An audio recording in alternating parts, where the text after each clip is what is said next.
Hello and welcome to episode number 98 of the Solo Gamer Podcast.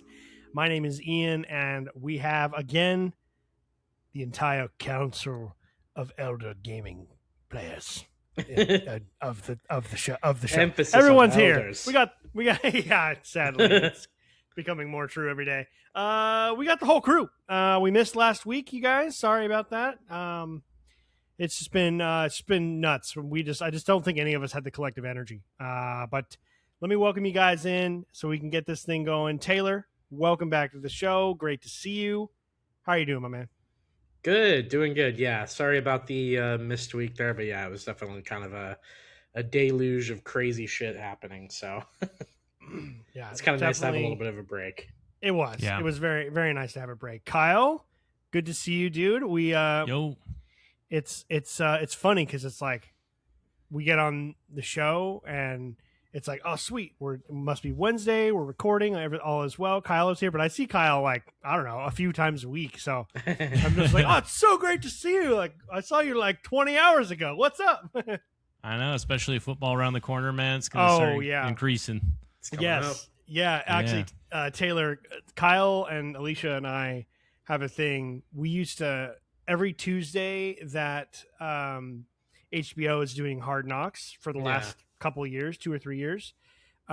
We would get together and we would like make some kind of dinner, and we got really into making these big sort of like taco salads where we'd just buy a huge thing of like mixed greens. Mm-hmm. We had these massive bowls, and we would cook up some kind of like taco inspired meat, whether that's like chicken or ground beef or ground turkey or whatever the situation is, season it up. And we'd have like a ton of like cut up veggies, like bell peppers and black beans, salsas, sour cream, chips, all that stuff. Sounds so good. And we would just put all of that on our, and it became tacos and Hard Knocks. And then somewhere along the line, I think it was either you or Alicia. I don't think it was me that came up with the name, but we now lovingly refer to this as Talks and Knocks. Dude, that's 100% Alicia. Yeah, I got that. Was Alicia. Okay, yeah. That definitely sounds like an Alicia thing. But I could also see you being like Talks and Knocks. You know, like could be a Kyle thing. I feel like when it comes to like the short little nickname things, that's definitely like an Alicia thing. You know, like where she shortens the words. It's like Talks and Knocks or hips and dips or whatever the heck it is. You know, you're totally right. Yeah, she does. Yeah. She does that. Like cute nicknames for everything. So yeah. So that's become a thing. So that's right around the corner. In fact, they pushed the intro date or the debut episode date up a week from Tuesday, August 11th to Tuesday, August 4th. So that's kind of cool. So I'm moving in a lot sooner than I thought I would be. Moving in on Tuesday, August 4th, a whole week at a time. And we were thinking this time, I mean, we can do the salads, but something I would like to do is we're going to have tacos for our rehearsal dinner for the wedding. Yeah. And so there's a bunch of places in town. So I was thinking I might like start ordering tacos every Tuesday from different spots, and we can do like a sampler. Pick the best one to do for the rehearsal dinner for the wedding. So maybe that's a great idea. Throw in there. So lucky. Yeah, I wish I was there with you guys. Every time you guys talk about hanging out together, I feel like that SpongeBob meme where Squidward's looking out the window at them, like having a good time outside. I'm like, yeah, he's like looking down at Patrick and SpongeBob having the best time. So fun, dude. You got the better talks over there, anyways. You can't complain too much. That's true, but the company, priceless. It is about hanging out. Yeah, it is about hanging out. We do have some really good taco spots. I don't know. There's a couple that I don't even know if they would do like a big order necessarily, but we'll have to see. So that'll be fun. Football's around the corner. We hang out a lot during football because there's who's on Hard Knocks this year. Who are they following? Yours truly, Seattle Seahawks for the first time ever. The Seahawks have been Pete Carroll was like adamantly against Hard Knocks. He hated the idea of it. Distraction. And, just distraction. He just doesn't. I don't think he liked people. I don't think he wanted people like seeing his relationship with the players. I think his whole thing was like all about the way he and the players were together and like the way that they taught and did all that stuff. And I just don't think he wanted that out. It's just like something that bothered him. And for the longest time, the league had it to where if you made the playoffs, you could basically say no to Hard Knocks. So for many years, it was always bad teams. That's why you've seen the Bengals and the Browns on there like multiple times. Cardinals. Well, yeah, but only one time, right? Yeah, wasn't just the one time. Just the one time, yeah. Cardinals. Surprisingly, they could probably be on it more. The Dolphins got a whole lot going on. Hard Knocks. But then with the NFL becoming as popular, like cresting yet another level of popularity over the last like 5 to 6 years, the NFL's like, nope. If we pick you, that's that. And that's why you got the Bills last year, and you're getting like teams like now you have the Seahawks this year. So it's just kind of like you can't say no anymore to it. All the best organizations were stonewalling the operation, you know? Yeah, they're like, get the fuck out of here. Eventually, the whole world is like, dude, we want to know what's going on in baltimore or Buffalo or, you know, I don't want to see some like shitty receiver in the Browns locker room like cursing out everybody because like there's a bunch of people not showing up to work. You know, I would bet too there was almost kind of like a reality TV aspect of it also, where they thought like the bad teams have more drama, so like people will definitely like there'll be some explosive episode of some two guys getting in an argument or like you know, just some crazy. I could see like the production behind that being like, oh, we want some more. Shoot, I don't know, spicy. Legion of Boone would have been pretty spicy. That's what I'm saying. Like, I can't. I'm surprised the NFL didn't overturn that rule then, just to get a Hard Knocks with Richard Sherman and Earl Thomas and all those guys out there. Like, that would have been fucking insane. I mean, those guys are crazy. So that would have been something else. But yeah, pretty cool. I'm very excited. I just feel like there usually isn't a very much of a national spotlight on Seattle like that in the NFL terms. Like it's just a lot. It just, I don't know what, for whatever reason, it just doesn't populate in the brain for a lot of people. So it'll be cool. You know, everyone can show off that sick ass facility of theirs right on the banks of Lake Washington. And I think it's going to be awesome. So I'm looking forward to seeing it. Hell yeah. I'll watch it. So this week after our little break, this has like been the busiest time for me at work. I've just been like mentally exhausted. Yesterday was the last 2 days were like two of the worst days I've had at work in a while. And we're also down a person because we had to fire somebody. So it was just like, it's just so bad right now. Ooh. And I'm going to need some of that tea after we're done here. Yeah, no shit, dude. Even yesterday Tuesday is usually our marathon day, and I was like, I cannot do anything that causes me any level of stress, even if it's normally fun. I can't do it. I was like, I wasn't feeling super good. I've been kind of under the weather.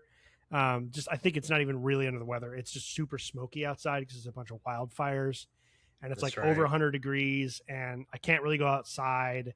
And I don't know.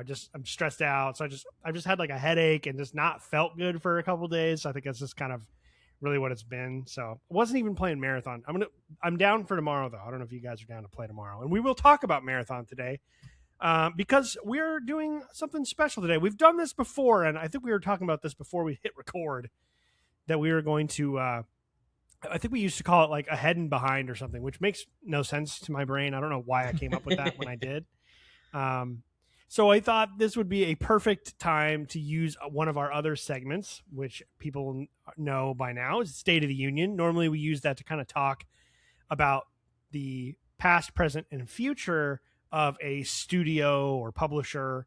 And we thought we would apply that same style or like same kind of structure to just the year that we're in as far as gaming goes.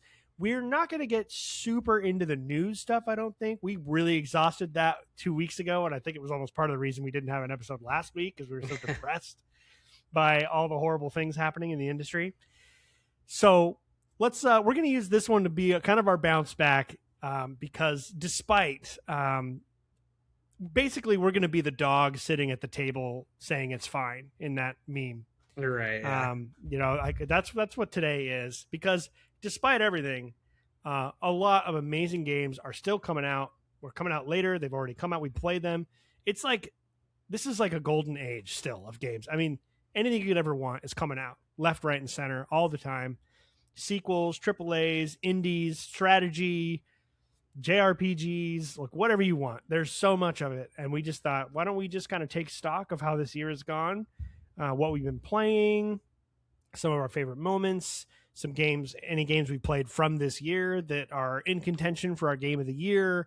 And then, of course, we'll kind of look ahead and see what's coming out later this year that we're most excited to play, and just kind of get the lay of the land, because time goes fast and sometimes I forget everything that's coming out and when.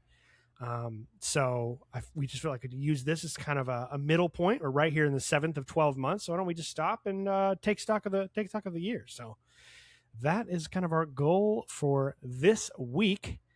Why don't we get started a little bit with kind of a recap? We'll definitely get more in depth on some of the stuff, whatever, that we've been playing. I guess so far, what are a handful of games that you've played this year? It doesn't have to be released this year, though that certainly is also perfectly fine if it is. Taylor, let's start with you, man. Like, sum up your 2026 so far, gaming wise, just as far as what you've been playing, what you've enjoyed, letdowns. What are some of the highlights? Yeah, so I think 2026 so far, honestly, just purely like gaming wise and from what I've been playing, has been awesome, honestly. And especially at the beginning of this year, I feel like it's been kind of like a slow, steady process. Nothing like too crazy is coming out just yet, kind of back to back, right? So I know certainly like later on this year, we'll get a lot of things, or a lot of moments where it'll be like, there's like 3 or 4 different games coming out this month. Then, to steal some of the defining Duke guys terminology, there's going to be some business decisions made where you're like, I can't quite possibly get to all 5 of these games releasing in 1 month, so maybe I'll just play 1 or 2. Yeah. So the nice thing about, I feel like, the beginning of the year so far is it's been like 1, maybe 2 big releases in the month, and they're pretty well kind of spread out. So yeah.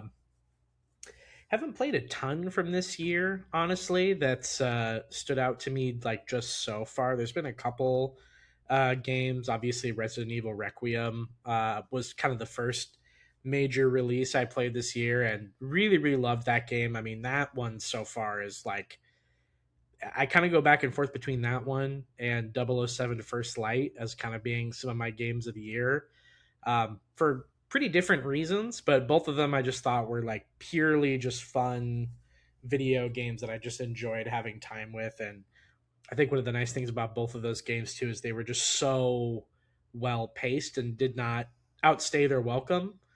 I feel like had they just been 3 to 5 hours longer, they probably could have gotten to that point. But the nice thing is that these were like, 12 to 15 hour kind of experiences that were really digestible, kind of got in and got out, and left an impression on me. So it was a really solid start to the year so far with those. But also I feel like the last couple years I've been kind of playing catch up with some of the stuff that released in back as far as like 2023 and 2022 that I just like couldn't get to or couldn't afford at the time. So now I feel like a lot of those games that I was really wanting to play several years ago are on deep discounts or pretty cheap to get. So Donkey Kong Bonanza was one that I got to earlier this year and really had a lot of fun with that.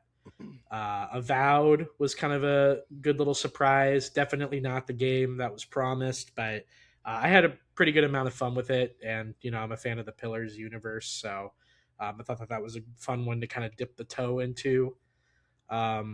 Hades, I played quite a bit of this year.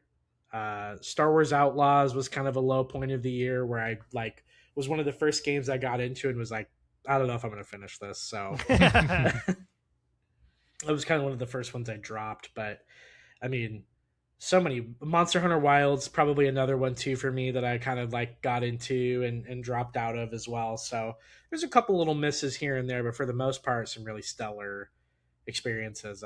Metaphor Refantasia was another one that I had been playing probably for the last 2 years and finally wrapped up this year. So that was an epic poem's worth of game. Just shut the book on that one. So yeah, a lot of good stuff. A lot of steady releases. Like I said, nothing that's too closely stuck together to get like super deep into, but like one release at the beginning of the month, one at the end of the month, and it's 12 to 15 hours long. It's been perfect. So heck yeah, man. Yeah. I love it when a year comes together that way, gaming wise. Like I feel like some years it's July and I feel like I've barely touched anything because I've been playing, repeatable stuff like sports game or something that I can just kind of sink myself into, which I have done this year, but not at the expense of other things, which has been nice. Yeah. Kyle, you've actually played more than I think we would probably have given you credit for because you're always saying how, I'm only playing this. But thinking about all the things you've said throughout the year, you've still gotten quite a bit in. What's your year been like so far for gaming? Yeah, it's funny. A lot of the games that I'll play are just kind of while I'm doing some other, task at hand, whether it be working and whatnot. And I'll start. I just want to say I recently picked it up because it was like, I think it was like, it cost me like $22 or something like that. I picked up the latest EA Sports FC 26. Oh yeah. Oh, nice. I've been playing that quite a bit, and that's been a lot of fun. And it's funny. I started off with the lowest, or I should say, the normal setting on difficulty, and found out pretty quickly that actually I need to bump this thing up, and I've now gotten myself up as high as professional on there. There you go. Which is surprising. I'm like, I didn't know that I was like pretty good at soccer games. Like, what the heck is going on here? Go. I feel like they're not. Yeah, I feel like we were pretty good when we were playing that World Cup 2010 or whatever. Yeah. I feel like all of us played a lot. We got pretty good at it. And it's a simple sport. It's a simple enough sport. It is. You just got to have the vision to like know where to pass it and read your players, and all of a sudden it was like, I was putting up like, I was beating teams like 13-0, and I'm like, all right, I need it. Okay. The walloping. I think I need to bump it up here. I hate it when it's like so easy that it's no longer feels like it's because your team is really good. You're like, oh, I just have it on child safety mode. Oh, it's so bad. The normal setting is like they kick in the ball, the guy runs it straight towards your defender, and you just snag it from him over and over again, and then just run it down and score.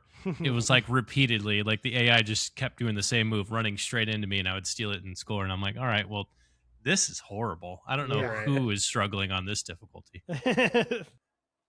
That's funny. So that's been a lot of fun. But yeah, when I think back on it, I've actually played quite a few games, albeit, some of them I wasn't really fully paying attention to.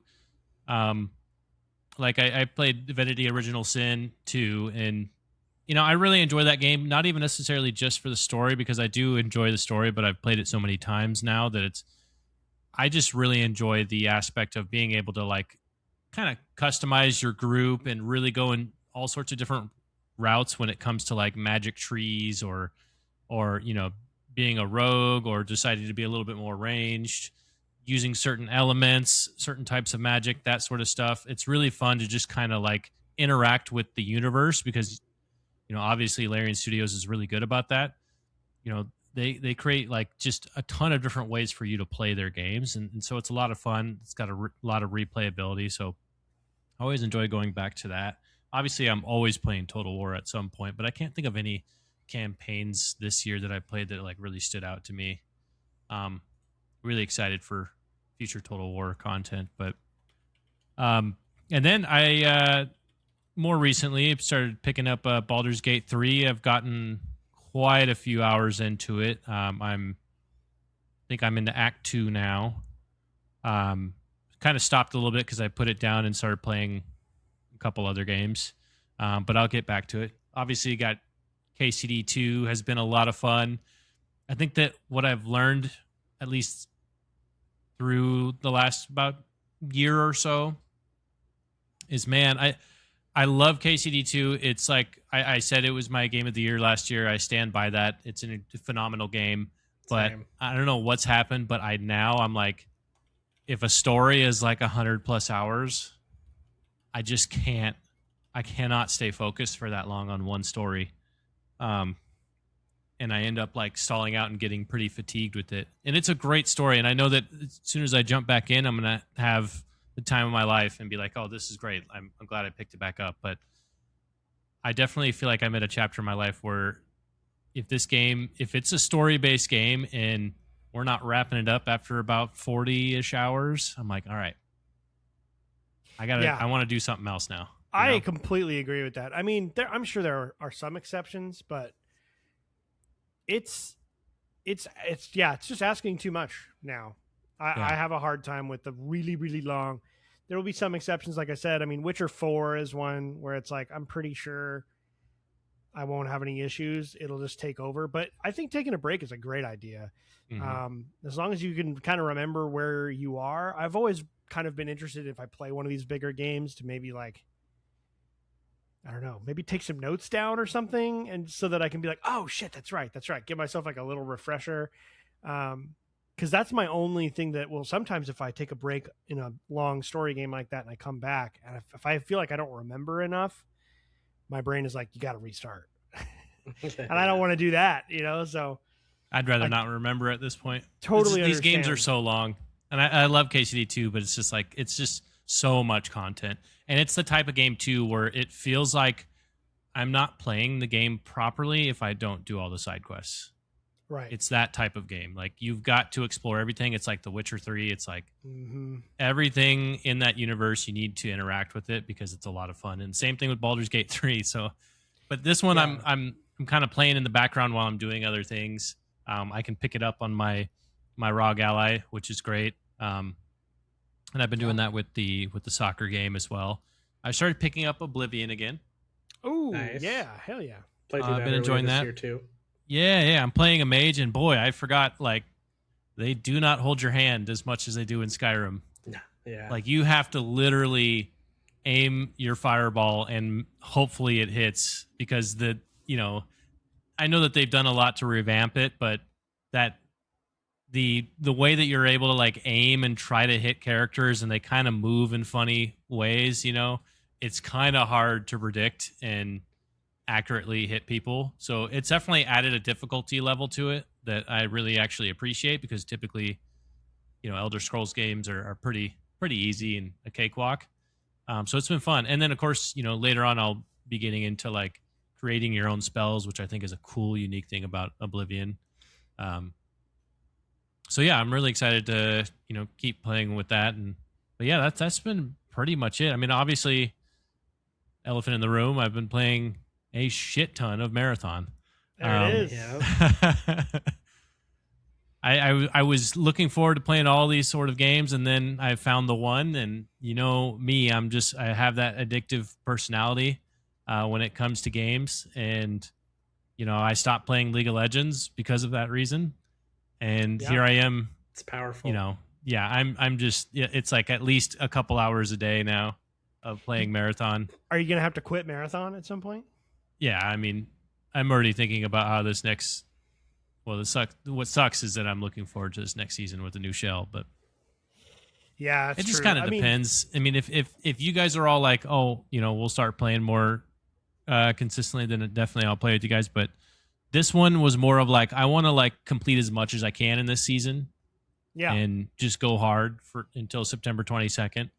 I think I'm pretty much good. You can count me in for minimum once a week. Yeah. Pretty much for the foreseeable future. Right. Like, I love planning that out in advance and getting on at like 7 and playing until 11, 11:30, 12. Like, right.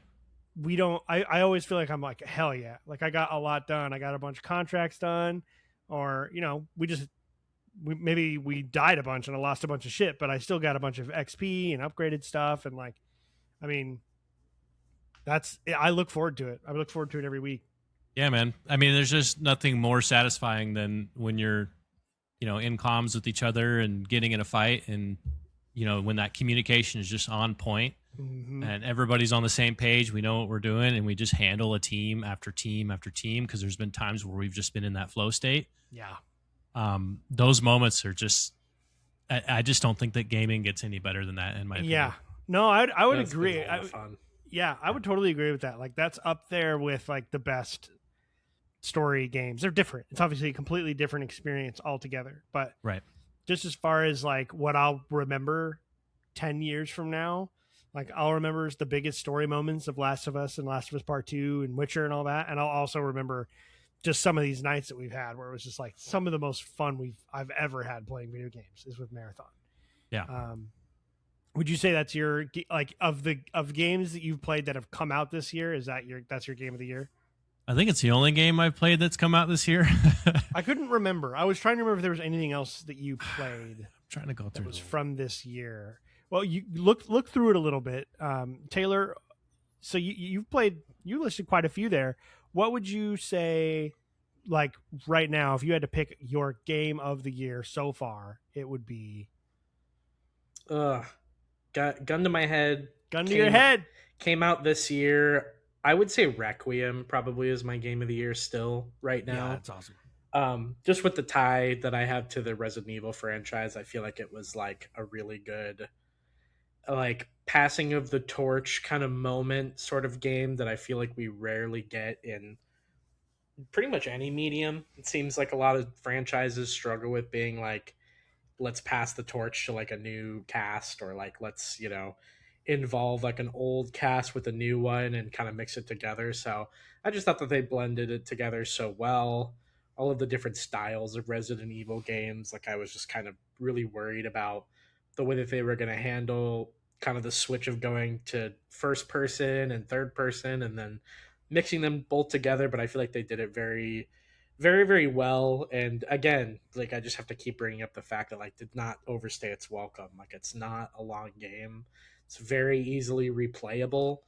Definitely one of those ones that I'll add to kind of the short list where I'm like, maybe in a couple years when I go back and play this again, maybe like attempt to go for the platinum or something because it's just that fun to play through and really doesn't take that long. So yeah, I think so far Resident Evil Requiem's there. But I'll tell you what, man, 007 First Light is like right there.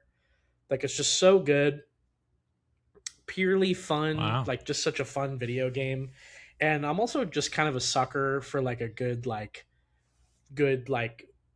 great start to a franchise, Like it kind of reminds me of like I've brought it up before, but like Marvel's Spider-Man, like that came out in 2018. Like I just thought that was a really cool way to usher in that character into the video game universe and like create its own story and make its own name for itself. So I kind of love when a game does that. So this could be one too where it's like you ask me later on this year as we get some more games under our belt, like 007 could take it back. So we'll see how it goes. But yeah, Requiem's hard where to it's compete. at right now.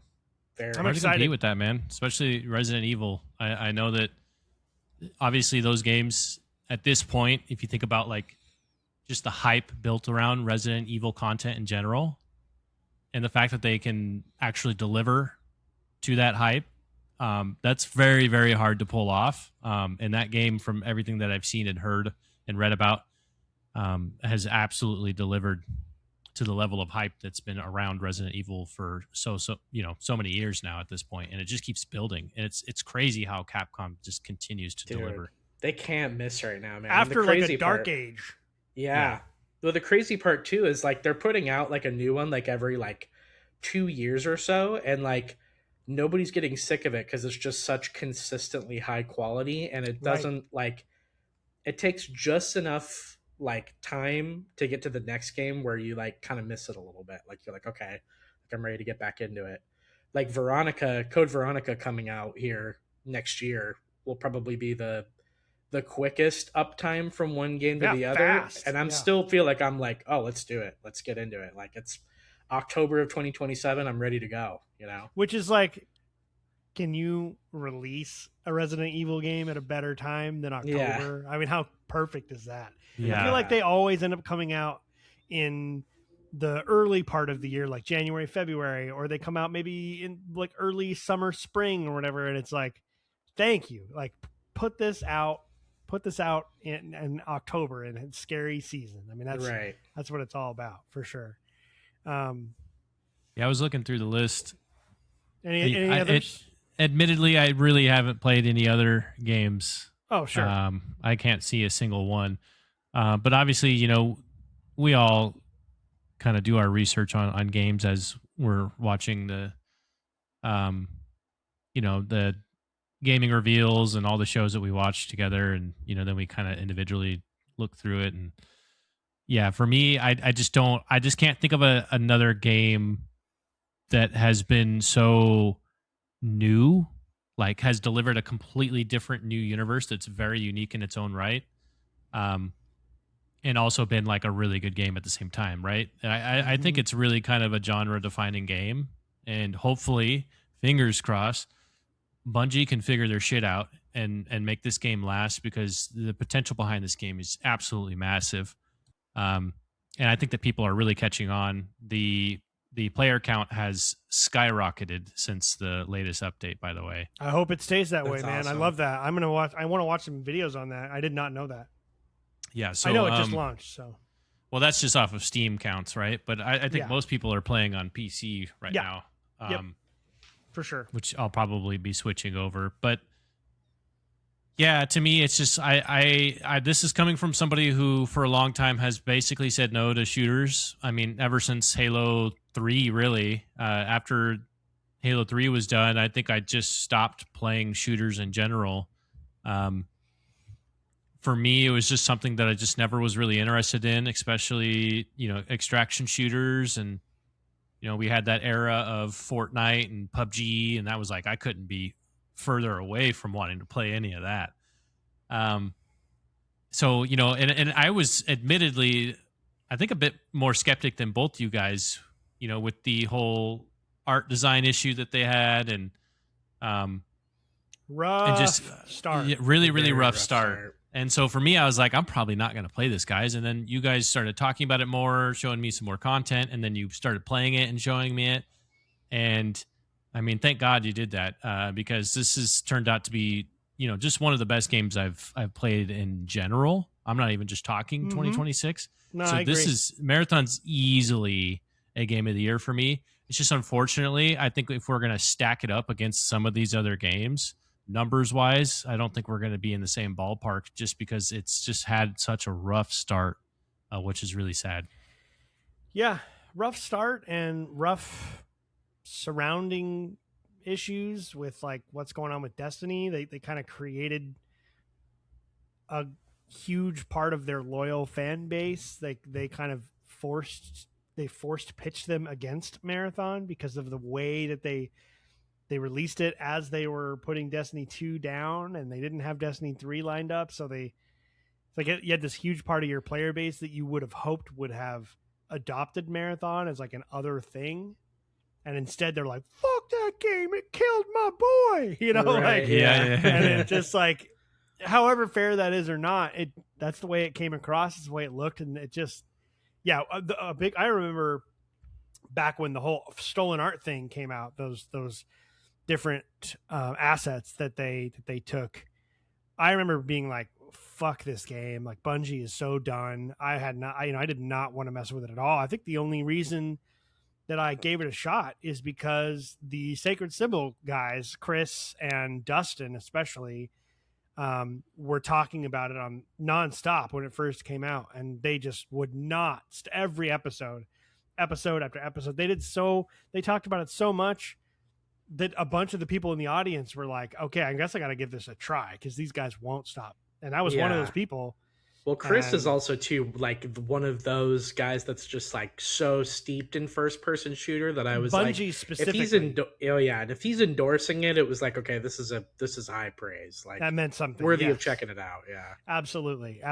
And so then just getting a chance to try it ourselves, you just knew immediately. Like, for me, I remember firing it up for the first time and hearing those that little like choral notes, those like three like singing notes.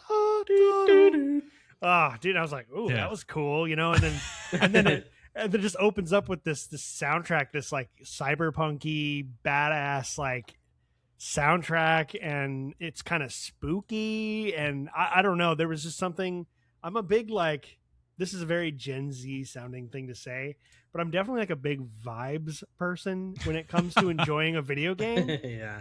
Like, there's sort of I think that's why I like Assassin's Creed games so much, despite the fact like some of them we've talked about, some of them are truly great games, and others are just kind of like popcorn. They're mid-level games, right? They're maybe a little slightly above average, nothing special, but they do a really good job of making a historical setting very very accurately. I mean, what the history they tell is not accurate, but the recreation of these times and these worlds are just beautiful, and the art is so good, and I just enjoy controlling a guy running around these places. Like it's just at the core of it. Like despite everything else, like that's what I'm enjoying in the moment. Is just being a guy climbing around on these ancient structures that looked really cool back 2,000 years ago or 500 years ago or whatever it is. There's just something about it that feels good. And Marathon for me is just one of those games where like the moment it starts and there's like these cool synthy bass drop happening, and my shell that I select says some edgy fucking phrase and I drop down into this thing, and I don't know, there's just, and it's raining and you're hunting some other poor bastard who's just trying to like complete a contract. I don't know what it is. There's just a feeling to Marathon. And that's delivered to you through the soundtrack, through the sound design, through the art, through the map design, through the codex, and all of the background story and all the dialogue from the corpos, and like just every little detail in that game is dripping with like attention and artistry and like specificity. Like I don't feel like anything was just thrown in anywhere. No. Everything feels so precisely placed, and like it's definitely my game of the year so far. I love 007. Really liked it. I would highly recommend it to anyone who's looking for a nice like 10 to 12 hour action style Hollywood Uncharted romp kind of a thing. Like totally worth playing. I'm so glad I spent the time and the money on it. And I appreciate, like you were saying, Taylor, the brevity is much appreciated, because I didn't feel like I was like, oh, I have to have 007 or Marathon. It was not that way whatsoever. I was just able to play 007, and they complemented each other. Be very done with well. it. Yes, absolutely. And I'm enjoying that. I'm enjoying having Marathon as like I play it every Tuesday, roughly, almost every Tuesday, and then if I can get some time on the weekend or whatever, I'll play it then too. And then when it's not time for that, or like maybe even after, if I get off early enough, I have some other game that's like not going to ask quite as much of my brain and attention span. And it's a nice combo. And I've gotten through, this has been one of the, which is surprising because it's been busy, and there's lots of, we're planning a wedding, and there's been a lot going on in life, but I have actually been really good at like cruising through the backlog this year. I have made some serious damage. I was just looking at everything I've played so far this year. I think 007 and Marathon are the only games this year. Oh, I have played Replaced as well, the side-scrolling cyberpunk game. Oh, I gotta get to that. That was really good. I did fall off of it, but not because I wasn't enjoying it. I just haven't found I just haven't been in the mood for that style of game. But it's so easy to pick up that I have not played it for a few weeks and then picked it up again, and it's like, oh yeah, right back in it. Controls are really natural. Very cool game. I would highly recommend. Cool indie game. But I was looking at the games I've beaten so far this year. I finished Sword of the Sea in January. Would highly recommend that one. That came out last year, so it's not this year game. Finished Horizon Forbidden West. Absolutely adored that game. Nice. Resident Evil 7. Finished that. Space Marine 2. That was fucking awesome. I've finished the Mortal Kombat 11 Aftermath DLC because I'd never played that. And then I played Mortal Kombat 1 Story. That was probably the most disappointing game of the year so far for me. Didn't come out this year either. And then Control. I just finished Control. The Ultimate Edition. So all the DLCs were in there. So I got to play a bunch of stuff that I'd never played before. And then I beat 007, like I said, playing Marathon. I think I spent like 3 or 4 weeks on ESO at one point. Haven't been back.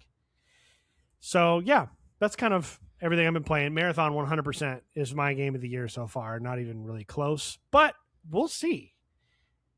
because there is one hell of a release slate in front of us. Yeah, sure is. With some games that are seriously like I haven't felt this excited for several games like this for a really long time. Like I think this is going to be a great second half of the year for video games, despite everything happening in our industry.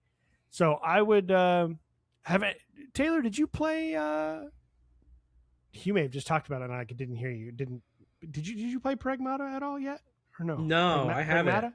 I wasn't really super interested in it at first, but I did hear that it got really, really good reviews and was kind of sandwiched between some larger releases and got kind of lost in the shuffle. But everybody who's played it and talked about it has really liked it, so it might be one that I'll have to circle back to. But yeah, haven't got to it just yet, but I think I will.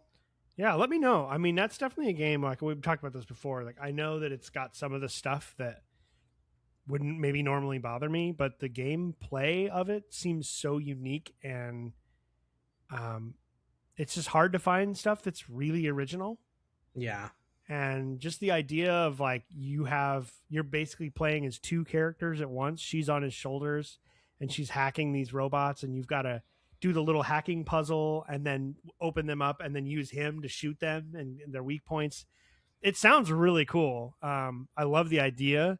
So maybe if you play it, you can tell me if I'll be able to handle some of the stuff, knowing I would go in with an open mind and wanting to really enjoy it. Maybe you can be my scout.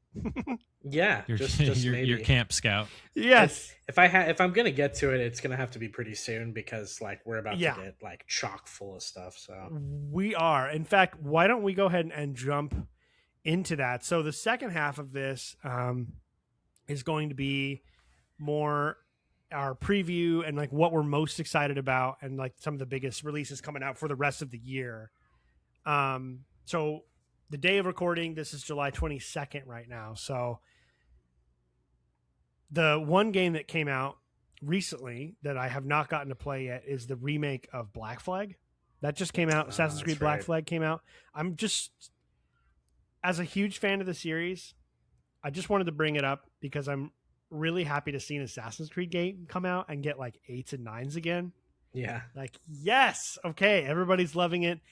Ubisoft actually did a good job on something. I mean, they do a good job, in my opinion, on a lot of those games, but like they're kind of set up to fail, I feel like, because some people are like wanting more from these games, and I feel like they're kind of barking up the wrong tree. It's like, do you really want more from Taco Bell? Like, this is Taco Bell, guys. Right, like, we get more from Taco Bell, to be fair. You do, but it's kind of the same shit over and over in a different like wrapping form. It's like, right.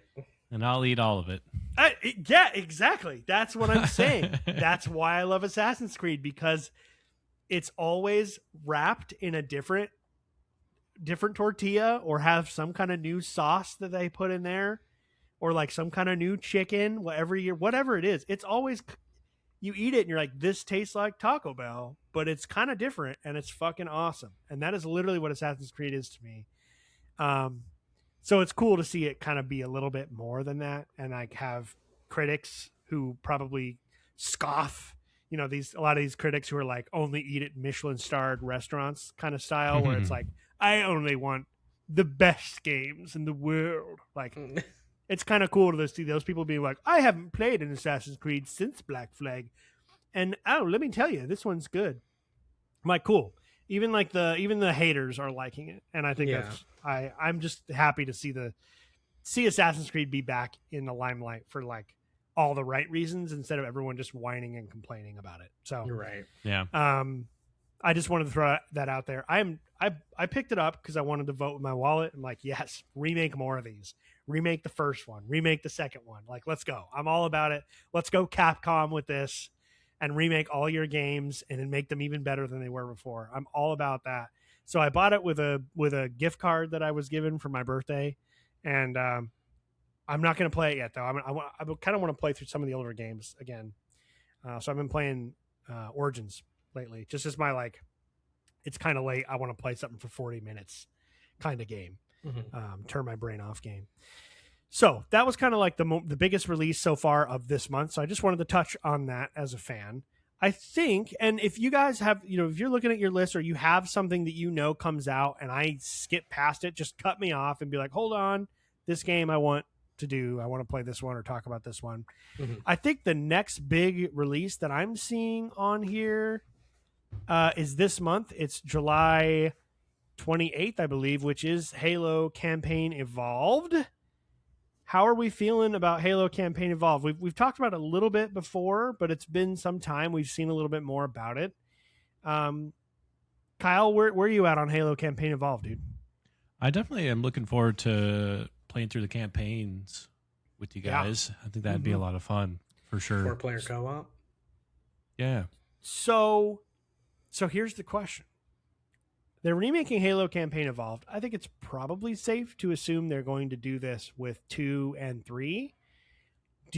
Are you going to hold off and we're going to play each Halo campaign as the remake comes out? Or are we going to play Campaign Evolved and you're going to be like, that was fun, let's go to Halo 2 and then 3 of the Master Chief Collection and play those together? I'm personally okay with waiting for the other remakes. Why not? It's kind of like I'd almost even just say let's wait for the third one to come out and then just buy them all up. Yeah, absolutely. We could do that. I mean, I'll probably play through this one on my own or at some point because I've played. This is a top 10. I think I'm fairly certain it was in my top 10 when we did that episode. I love Combat Evolved. It's flawed, but it's brilliant, and it's still one of my favorite campaigns. And I know it like the back of my hand, and I know it better than any of the other ones. Well, you got new content coming. Yeah, very excited to see. I'm a little more nervous about that because that's made by 343 or Halo Studios. They don't know what the fuck they're doing with this series. So I'm always worried about anything they're going to add to the lore. But the original Bungie, if they're just punching my mic here. If they want to play, they want to make Halo, that's fine. Like, just remake what's good and not mess with it too much. I'm cool with that. I'm curious to see it. They redid all the voice lines with the original actors, so very, very interested to see how this plays out. Taylor, where are you? Where's your reading, your feeling on this one right now? Yeah, I'm excited for this one. Actually, I was going to say, Ian, that this is probably out of the original 3. This is probably my least favorite game of those, which is kind of nice to see it with a new coat of paint and maybe some additional things added. I do think that original campaign is awesome. I mean, don't get me wrong, there are some incredible, iconic missions in that original Combat Evolved, but it's also been just long enough too for me with Combat Evolved where I could go through that story again and feel this is a nice playthrough. It's not a super long game either, so I'm excited for 4-player co-op, play with you guys. I think it'd be fun to go through that campaign. Like you said, Ian, I played through it a billion times, so it's kind of there's definitely an aspect of I want to get get into the story of it, but at the same time too, it's not one that I'm going to be totally missing, throwing a fit if I can't get all the particular story elements of it in there. So I think that'd be exciting. Every time I think about this game, though, I think of how much of a missed opportunity it is to not have some kind of multiplayer in it, especially if it's going to be on PlayStation. It's going to have a massive install base, and we could have a really fun and vibrant Halo multiplayer game of just those original maps again, with how much people are going to be playing it on all across the different platforms. So that part of it kind of bums me out because I'm you could probably easily get 10 to 15 hours alone of multiplayer game fun times in that, added on top of already the 10 to 15 hour campaign. So I wish that they would put some multiplayer on it or do something with it in that regard. That's the only thing that bums me out about it, but I'm excited about it. I'm excited to play it, relive that story, and play that with you guys if you're down. I would love to play through that game together. Yeah, so would I. I would be. I wonder what it would cost them to add multiplayer. Yeah, I was wondering. I mean, that studio is on fire. They're the creative director is like the most hated person in all of gaming right now. Like developers absolutely hate him. Every single developer. Like, if you were to go just take 10 minutes at some point and just go look up like what's happening there right now. I guess this guy is like the biggest asshole and treats everyone like shit. And that entire studio is like a huge majority of not a huge majority, but like a large portion of people who are working there are just like contractors and stuff because they can't keep anyone to work there because it's like the most toxic work environment. I think that might have something to do with the limited progress or Scope. Product that we're seeing. I mean, they made Infinite that came out in what, 2020, 2021, something like that. I mean, yeah. that was the last. It's been 6 years, and they have a campaign evolved remake to show for it. so they're not in good. I mean, I'm almost hoping. I kind of want. I would like Microsoft, if you're going to close any studio, just end it. Like, this studio is just, they've made good games. Like, because I don't know if you guys remember, last year I played through all the Halo games except for Infinite. I didn't get that far. I got reached through 5. I played all of them. Mm-hmm. And like the 343 games feel perfectly good. There just aren't like great examples of like what made Halo great. They're really fun shooters. They're just not, it just isn't quite right. They're just not great Halo stories. The stories are horrible. I mean, that's really the problem. Is that the campaigns they're just the worst. I mean, these people just do not understand Halo fundamentally. They just don't. So it's like I would not be that sad if they just butchered the studio. No, I mean, better studios have been closed and gutted. So yeah, I mean, they like kind of almost killed id. I would have thought maybe they could take over Halo for you. Like, somebody, give it to somebody, please, because these guys cannot make Halo games. But I do trust them to be able to remake. Like, look here, just trace it. You guys can trace, right? Right. There you go. Just trace this into Unreal 5, please, and just put it up on the projector and just trace it away. Yeah, exactly. Yeah, I'm excited about that. I just love Halo so much, and it's just fun to throw on Halo. I was watching. I don't know if are you guys familiar with Jake Baldino? I've heard of him, but I don't watch his content. He's part of Game Ranks, which is a big YouTube channel. But he has his own channel as well, where he just kind of sits in front of his computer and just talks about games. Cool, really cool guy. He was talking about, I don't know, I just feel like the whole situation with Halo and everything going on. He was just talking about the fact that he wants to try and play it on PlayStation just for how crazy it is. And I was like, fuck that, dude, no way. Yeah, I'll be playing that. I'll be playing on an Xbox, but I do understand the draw for he's like our age, so he was like, it's so insane, the idea to think about playing that on a PlayStation controller and like playing through Halo and be like, the button prompts, press circle to melee, be like, oh yeah, can't do it. All right, so again, cut me off if I'm skipping something that sounds amazing or exciting, but that's pretty much all we have left for July. Oh, guys, we have Madden. That's coming out in August. Oh boy. Oh man, I'm so excited. Got my ultimate team together. I will say I'm excited for the Oblivion remaster to be released on Switch 2, and the reason why I say that is because they're working on a pretty significant patch that's going to make the game far more playable. For all of us. Yeah, that's the biggest complaint and issue with this Oblivion remaster. It's very pretty, very well done, but for a lot of people, the game just flat out doesn't work, keeps crashing. Yeah, that's so. It's like they remake Oblivion into Unreal Engine, and it's got all kinds of problems. They release Fallout 4 Anniversary Edition that breaks the game, and they never fixed it.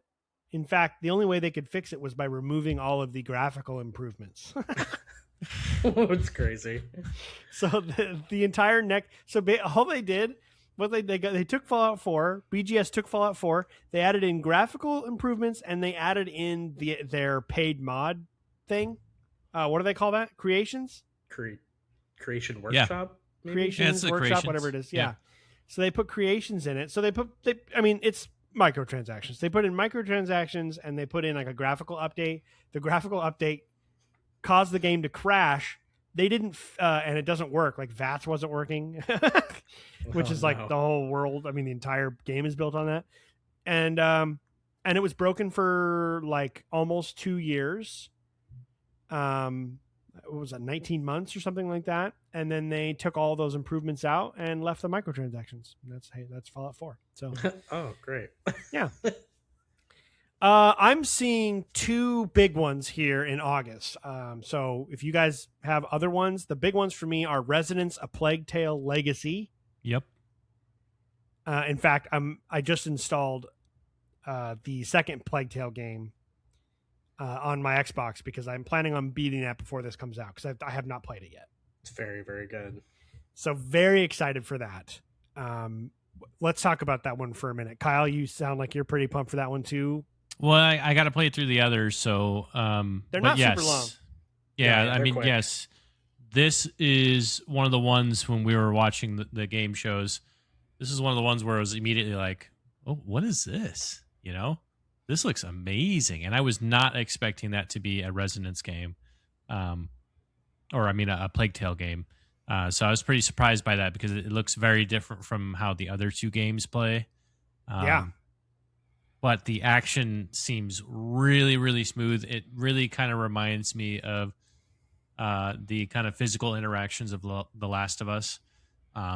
Just how realistic and just kind of, punchy it felt. Yes, that's a good word for it. Yeah, the environmental, like specific combat stuff going on in it too. Yes. So I'm really excited to play it just because the gameplay looks great. I mean, hopefully it delivers, right? I mean, it's just a clip, but it looks like a lot of fun.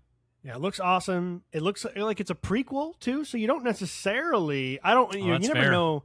You don't know with these prequels, right? Like sometimes it's a prequel, and it's truly a prequel where it treats you as though you're like the characters in the story, and you don't know anything, and it just connects well.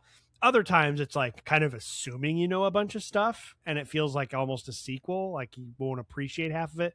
I don't know which one this is going to be. Yeah, it might just ruin 1 and 2. Right. It just like, or just, you might not, like a lot of what would make it fun will go over your head potentially if you don't, I don't know.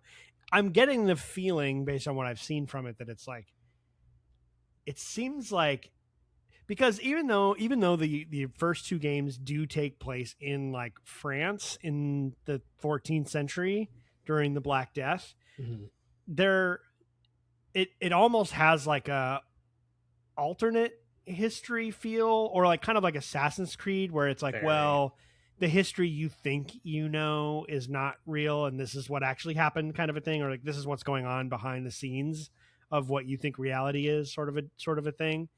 Because the plague is a lot more sort of supernatural than it really is, and they really get into that, and I've always loved that feeling because it's almost like, what if what people thought the plague was then, that's what it actually was, right? And so it's this cool sort of juxtaposition of yes, it takes place in 13 whatever in France, but this shit's gonna get insane. And so this one it looks like, if you look at the cover art, you can see some like Greek hoplites and stuff. And these 2 seem like they're like mercenaries or treasure hunters or whatever, looking for some almost like Uncharted like people that are looking for some long lost thing. And my guess is what they find is they probably unleash the plague onto the world, is my guess. Sort of a Pandora's box thing. That's the feeling I'm getting from this. But I can't wait. I can't wait to see how that works. Very different, like you said, Kyle, very different gameplay. So yeah, super pumped for that. Looking forward to it.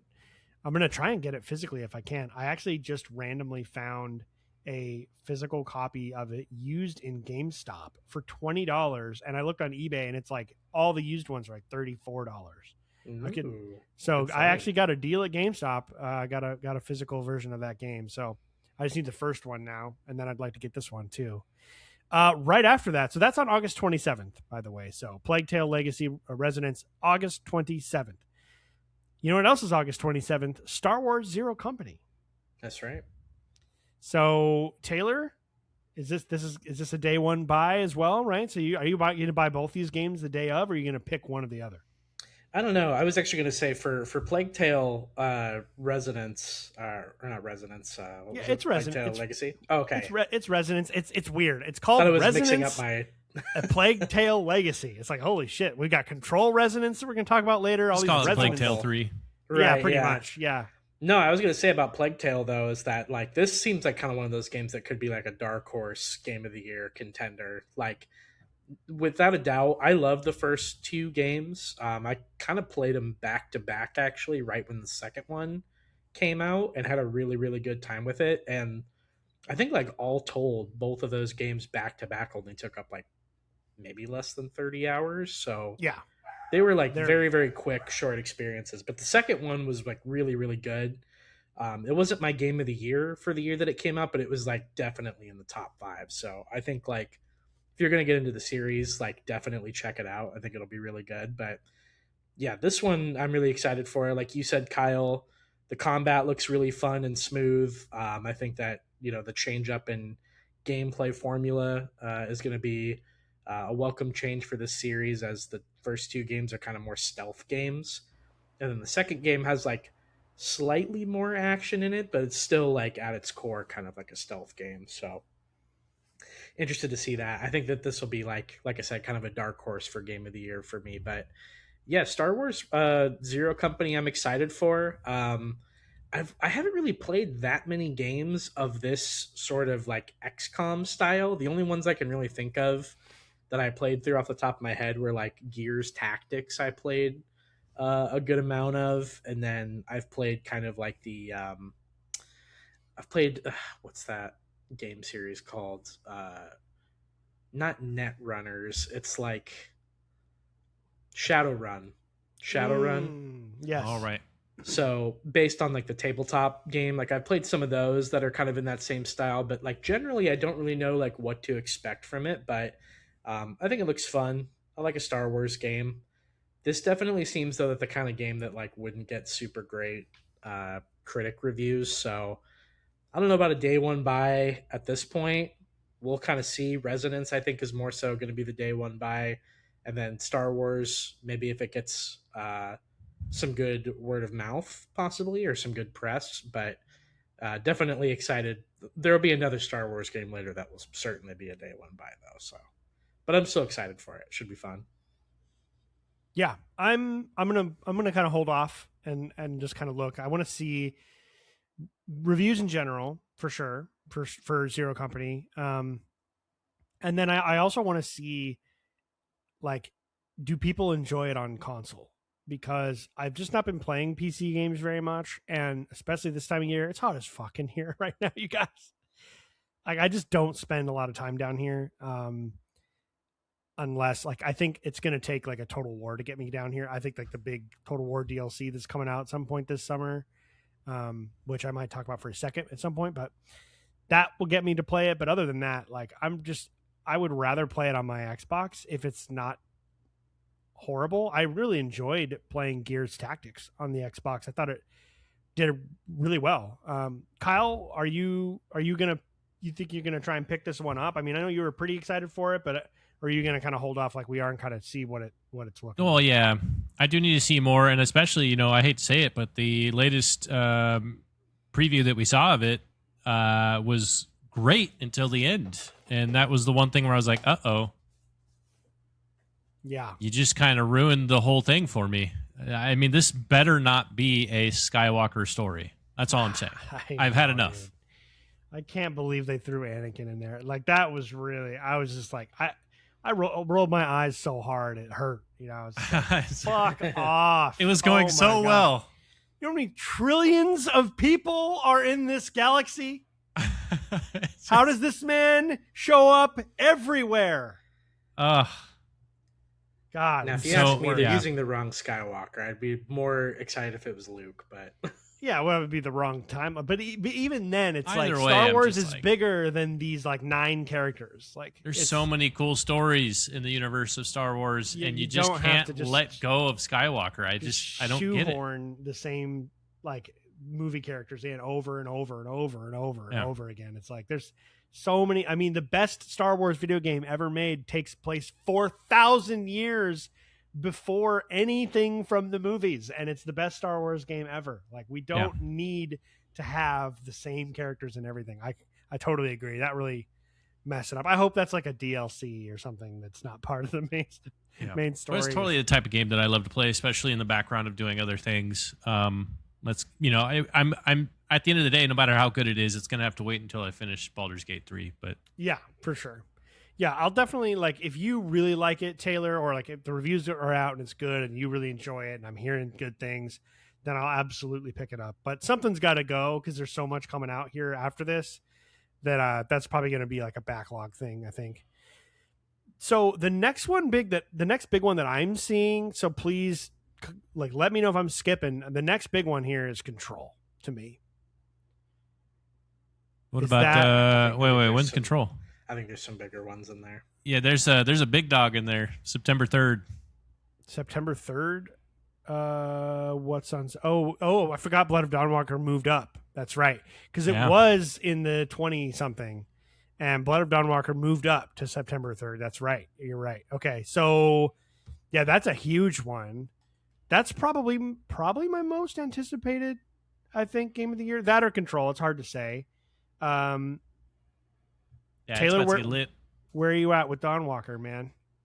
I'm definitely excited for it. I think that there's a little bit of trepidation only because I think in one of the most recent gameplay walkthroughs or something like that, they mentioned something about like kind of getting a lot of things done within a certain time period, like before like a certain amount of days pass or something like that. And I was getting some Majora's Mask vibes from it that I wasn't exactly digging. So that was definitely kind of a bummer part of it for me, but still really excited about it. It'll be a day one buy for me at some point. I think that the creators that worked on The Witcher, I mean, that's all you really needed to say to kind of sell me on it. So yeah, the creative director of Witcher 3 and Cyberpunk 2077. Yep. His brother, one of the art directors, the music, the score writer, all those guys, composer, I guess is that what you'd call that.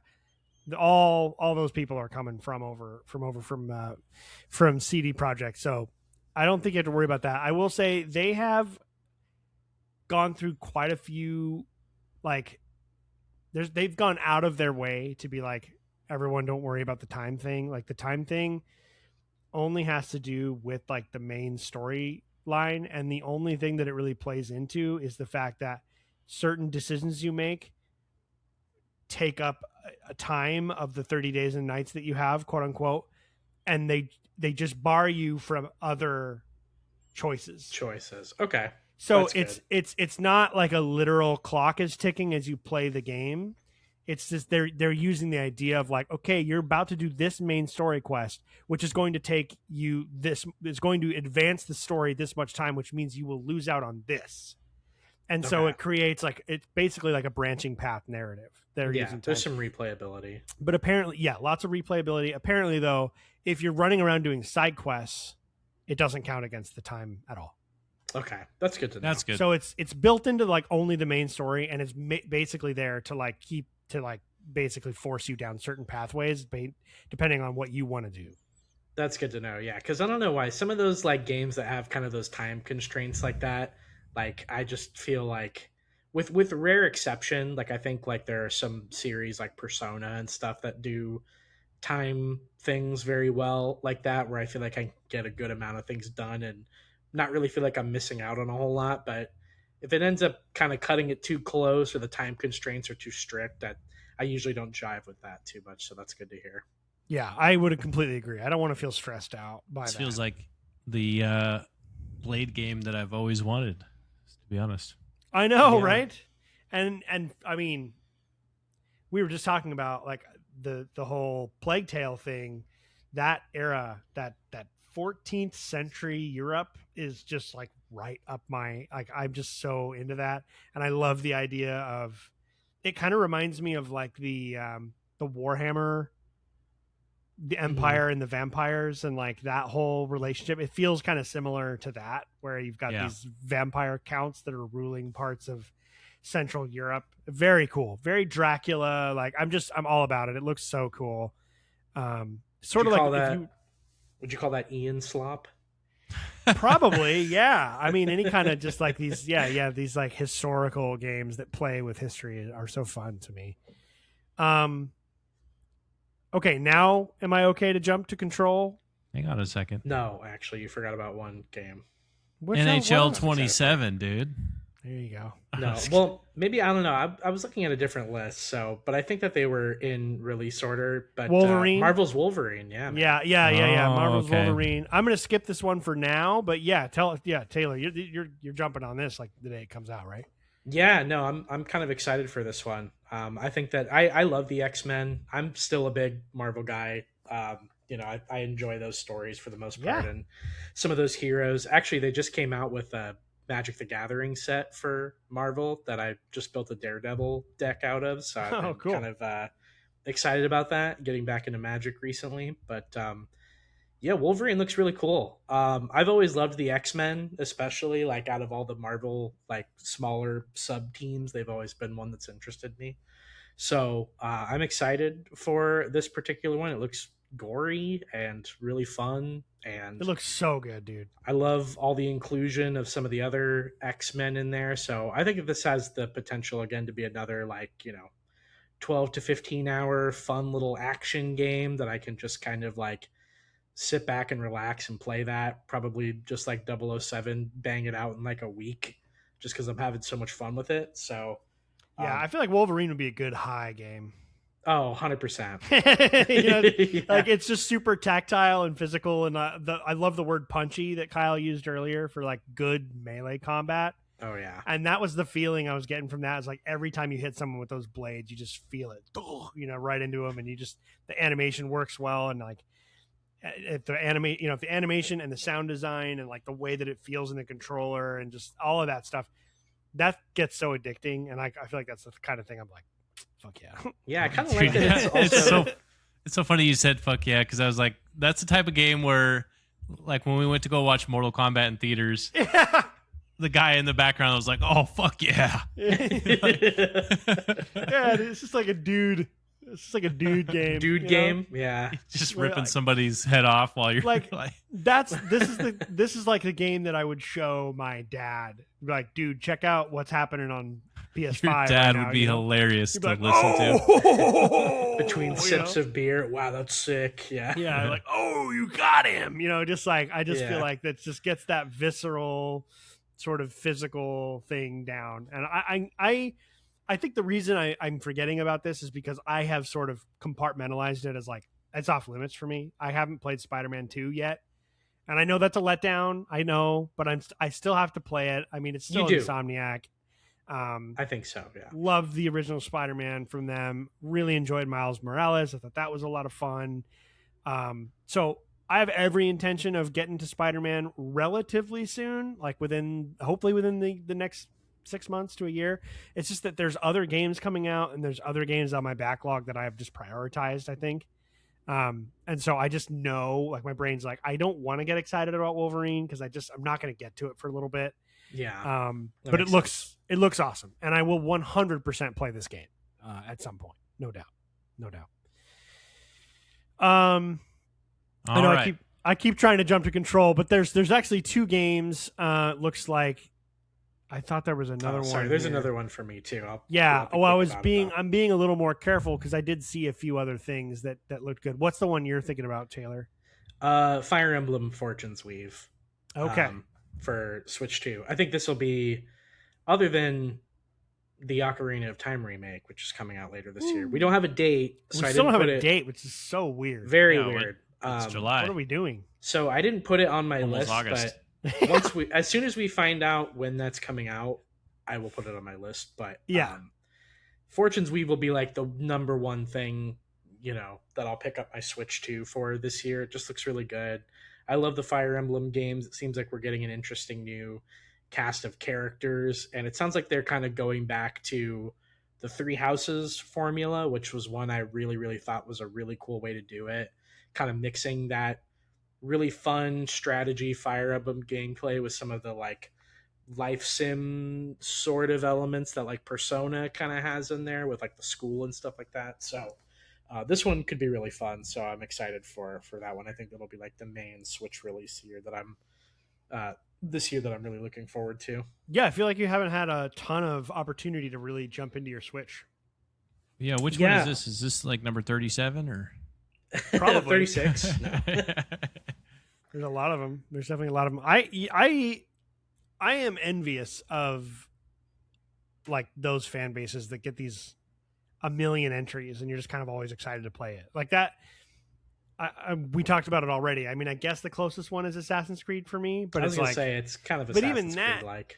I feel like there's not. I feel like there's nowhere. There's still not as many of those as some of these like smaller. Because a lot of these like turn-based games, it feels like they're just like the production value doesn't have to be as insanely high and take 150 people per country across the world to make. It's definitely an games. older. It's definitely an older it's been around franchise. Longer. Yeah, that's a good point. That's true.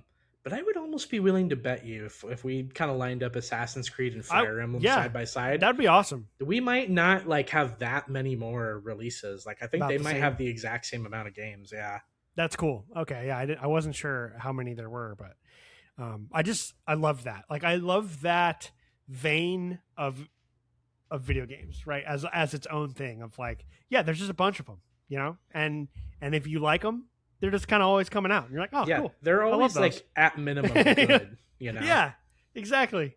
I love that stuff, dude. I always look forward to those, like kind of these comfort games like that. Like not in the classic genre of comfy games, but like comfy cozy games, but just like something that you just know what to expect and you're not going to be utterly disappointed with it, hopefully. Yeah. And it just kind of gives you what you want out of it. Especially the type of game too. I think that's kind of what plays into Fire Emblem's favors. The turn-based strategies are just so much more chill, Yeah. Oh yeah, they're perfect like handheld mode games too. Like you don't really feel like you have to do a whole lot of movement. You can kind of just sit there as if somebody else is kind of taking up the TV. You got your Switch on the handheld mode, so it makes it really easy to just relax, sit back, and play it. For sure. Okay. Am I safe to go to Control? I have Windrunners. I knew we're looking at the same list, and I'm like, which one of these? He's either going to pick Khalifa and Providence's Shadow, or he's going to pick Windrunners. I fucking knew it, dude. I was waiting for it. There's 2 left though in September, including Control. I don't think we need to really even spend very much time on Control. I'm playing Alan Wake 2 right now with Alicia, where we played every day for like 3 days, nice. Just like an hour at a time. Because I always forget, because in the original Alan Wake, it's episodic. I don't know how I personally pronounce that, but Episidian. Episodolopoly. I was gonna say that's the Greek. Yeah, exactly. There's a character in the Odyssey named that. Yes, exactly. Yeah. Oh, there we go. I gotta watch. I gotta watch that movie. Apparently. Dude. Yeah. We should watch it. So good. Apparently, it's got to be done in theaters. So. I wish we could go to IMAX, like go to Seattle or some shit. But dude, I didn't realize till recently that we have like one of the few 70 millimeter IMAX screens, like in the United States, like 10 minutes away from my house. So yeah. It was kind of just by like convenience that I figured that out. So it was so good though. Yeah, we do not have that in Wenatchee. we have a nice theater, but it's not to that level at all. Control. I mean, having just finished Control and playing Alan Wake, I think it's probably I'm excited for a lot of these games. This is probably my most anticipated release for the year. I just feel like Remedy is totally underrated and kind of unsung heroes, and they make really, really, really, really good shit. and it just never really seems to like hit. And so I'm just hoping it does, and I'm hoping it lives up to it. I feel like this is the first time where they've kind of been like, this is kind of a big game. I feel like people are noticing this, and there's a lot of eyes on it, and I just hope they don't slip up. I've never seen them slip up before, so hopefully they don't now. Yeah, it seems like they got more. People are more aware of it, I think, since Alan Wake 2. And maybe that's just like the change in like social media now, because it's just so easy to just scroll on TikTok and then you'll see something and you're like, oh, that's really awesome, and then it just becomes viral. Yeah. And I feel like that kind of happened with Alan Wake 2 when it came out, and I think more people are kind of aware of it, because I think that's the thing that we've talked about the most is with Remedy, is that they just don't really like advertise their stuff very well. Right. But they just come out with banger after banger. And so, yeah, I am hopeful, but I could also see this being in the back burner when we're talking about Game of the Year, just because there's just not enough people talking about it. Yeah, well, and of course it comes out the same year as later this year. So yeah, that doesn't help any of these games. I don't even know why we're talking about it. I mean, Game of the Year has already been decided. Well, not for us. Not necessarily. The first ones, but... So yeah, do you guys have anything to say about Control? I feel like we've talked about it a lot. So I don't know. Yeah, that's I would say that's my most, when we're talking about games that I expected this year, my most anticipated, right? Because I didn't anticipate Marathon to be that great. So this is definitely, I would say, the most anticipated game. And that hasn't changed. That's been since January 1st. And having played Control again, and then, like I said, now in Alan Wake, it's like kind of been like a fresh reminder of like, holy shit, these games are good, man. Yeah. These guys make great stuff. Like, I'm very excited for that.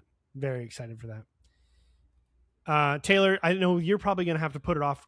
I feel like this is like your Wolverine almost. Like yeah, it looks cool, but you've got other games you have to play before you get to it, and so you probably have to just kind of push it. I mean, at the very least, I think I'd like to play Control first before going into Resonant. But like, the ideal situation would be like playing through Alan Wake 1 and 2, Control, and then this. So yeah, but Alan honestly, Wake, then Control, then Alan Wake 2.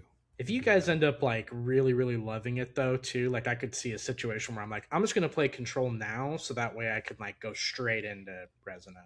It was easy, man. I honestly, you could do. I don't know how long Alan Wake 2 is because I've never beaten it. I'm playing it now, but I beat Control in like a couple of weeks, and like I was only playing it. I don't know. I played it quite a bit, but it probably took me like 20-ish, 25 hours. It's not a super long game at all. It's perfect. It's just one of those perfectly... I can't imagine Alan Wake 2 is that long either, weirdly. No. It's the sense I get. Yeah, it's so cool, though. It's so, like, creepy, and, like, I just love the whole... There was something... I was talking about the vibes earlier, right? Like, the whole vibes thing. This game has, like... It just knows... It wants you to feel like... Because you play as... At least in the beginning of the game, you play as an FBI agent named Saga Anderson, who like deals with like cult murders and like ritual killings and stuff. Like that's her thing.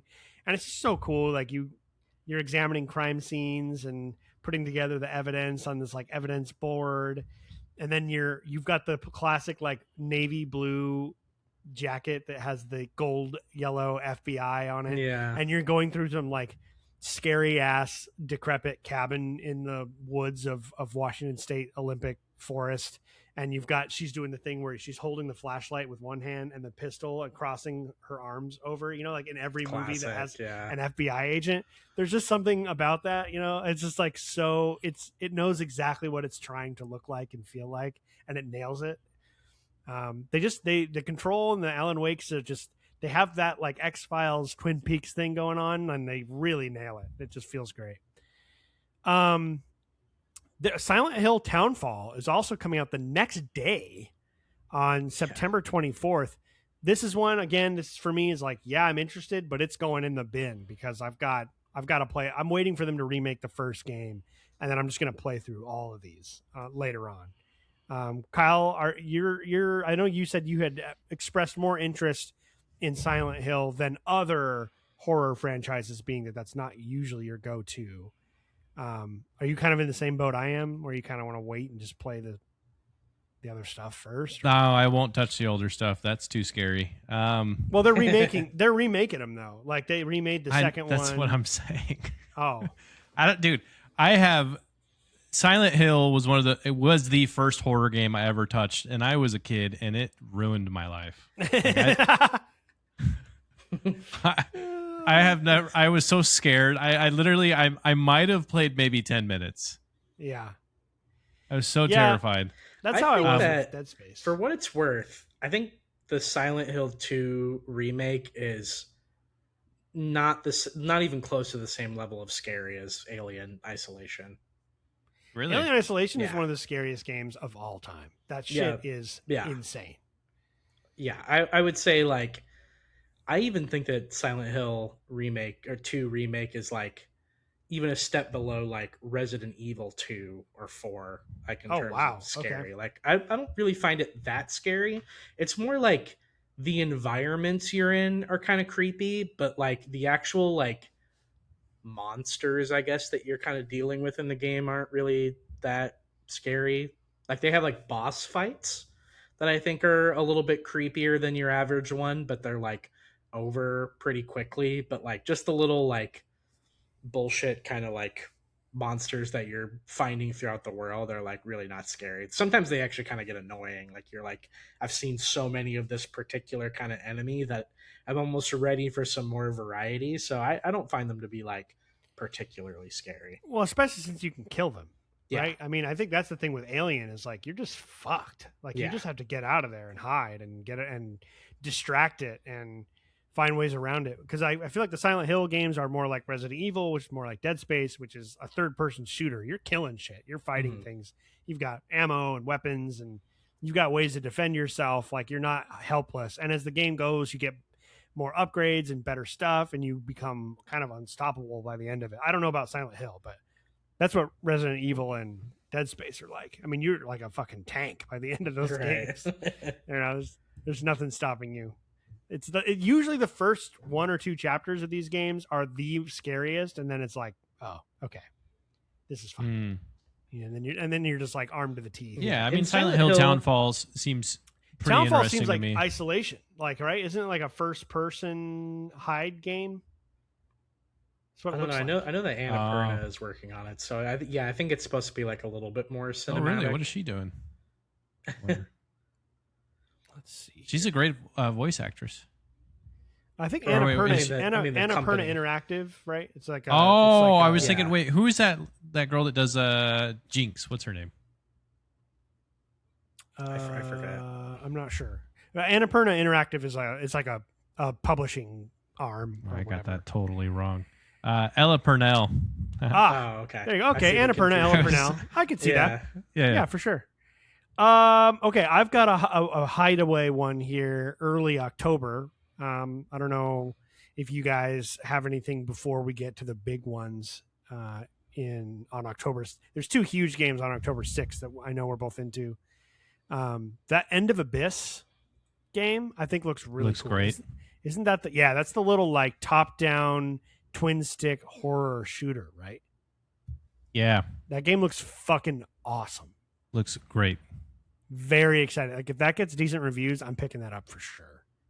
Yeah, I mean that seems like one of the ROG Ally games, right? Ooh, yeah. That seems like a great ROG Ally game for sure. Yeah, no doubt. Taylor, Octopath Traveler 1 and 2 coming to Switch 2. You've played both of those already, right? Yeah, I played both of them already. Okay, I didn't want to leave those behind. October 6th, Gears of War E-Day and Star Wars Galactic Racer. Fuck you guys. That's what are you crazy doing to drop me for the same day. Again, we talked a lot about both of these games, but man, this shit just turns. I mean, this thing just gets going. I mean, this year just starts taking off here. We're talking about less than 4 weeks, and we've got like 4 or 5 games that we're looking forward to playing here. This is going to be brutal. Yeah. Gears of War E-Day is interesting because I really want to play it with you guys. I know that might be easier said than done with the schedules and all that. And I'm going to want to like play this game. You know, I'm going to want to get through this thing. We'll have to figure that out. How do we want to? This is day one Game Pass, though, right? It is. Yeah. Mm-hmm. Yep. Yeah. I mean, that's an easy one, and especially I think in the context of marathon season's over September 26th or 22nd. So anything post that, I'm like, I should be free. You know? Oh yeah, that's a good point. Yeah, I mean, cleared. Well, you say that until they show you everything that's coming with season 3, and you're I like, know. holy shit. If they release a new shell that I end up thinking is pretty cool. Yeah, the hard thing is like it's hard for me to play kind of like multiplayer games more than once or twice a week because I like to spend my time hanging out with Alicia and we're watching movies and shows or cooking or going to see family or just wanting to even just me to sit there and play a game, but like not be on a headset and like be disconnected. Like, you know, she'll work on something and I'll be playing a game. We'll be just chatting. I don't know. It's just like, she has no issue with it. Like she's not preventing me from doing it. Yeah, I am just I'm just aware of it. And like, I appreciate that. And therefore I don't want to abuse it. So you get in this like feedback loop where it's like, she's cool with it, but she's cool with it because I'm cool about it. You know what I mean? Right, so it's like this like kind of Rizzo gets on to me quite often, to be honest. Yeah, she's like, it's enough, Dad. That's enough. She's so cute. You haven't pet me in 5 minutes. So I would also love to play Galactic Racer with you guys. Like, I'm sure there's going to be some kind of cool multiplayer suite on there. And plus we have the single player story. So the single player story can be like our practice grounds and learn all the maps and the different racers and like how the game works. And then it'll be so cool to be able to just jump on and just race, you know, play a game, you know, play a tournament or something, or just a quick race, whatever it might be. Really excited about those. Yeah, me too.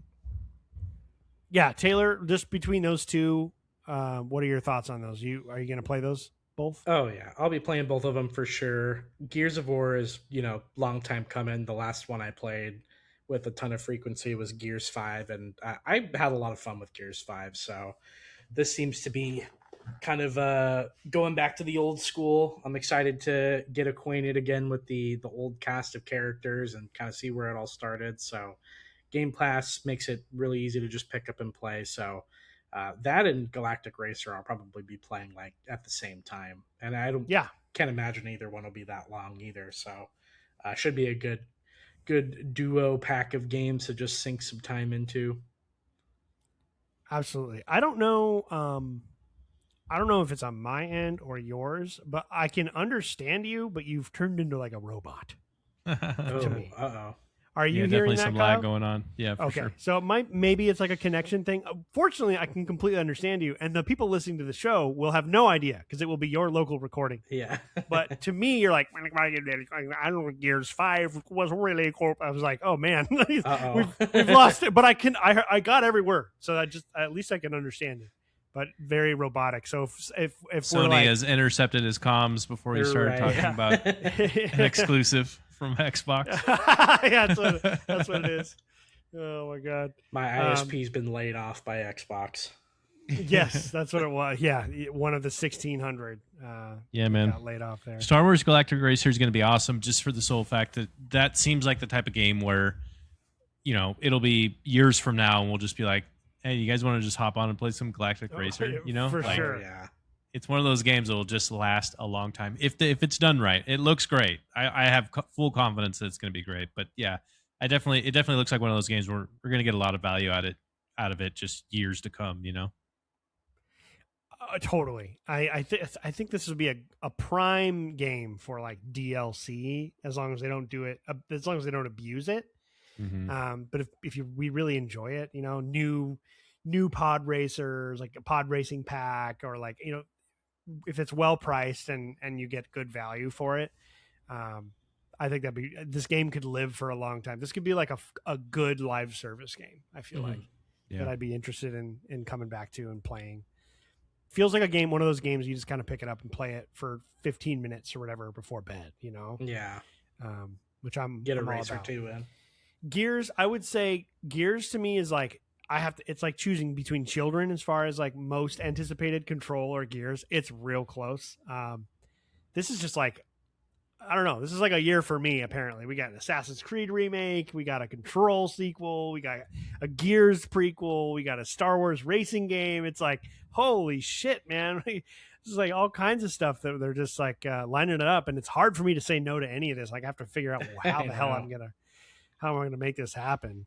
When I went to GameStop the other day, the reason I went is to pre-order a bunch of these games because I want the physical copies. Now that it's like this is the end. This is the end of physical games apparently. So right from either side, so I'm going to get them while I can. So I was like, I want a lot of these games physically. Okay, are we seeing anything else in October here before I move on? Castlevania, Belmont's Curse. Yep. Oh, cool. There it is. Yeah. There it is. Yep, October 15th. Mm-hmm. Heck yeah. I might kind of wait to see like what you guys think or what the reviews are looking like, but yeah, I'm going to wait. It looks awesome. Yeah, I look forward to that. This one I think I'll pick up day one. I don't know if I'll like get to it immediately, but definitely something I will buy. I'm just kind of your wallet.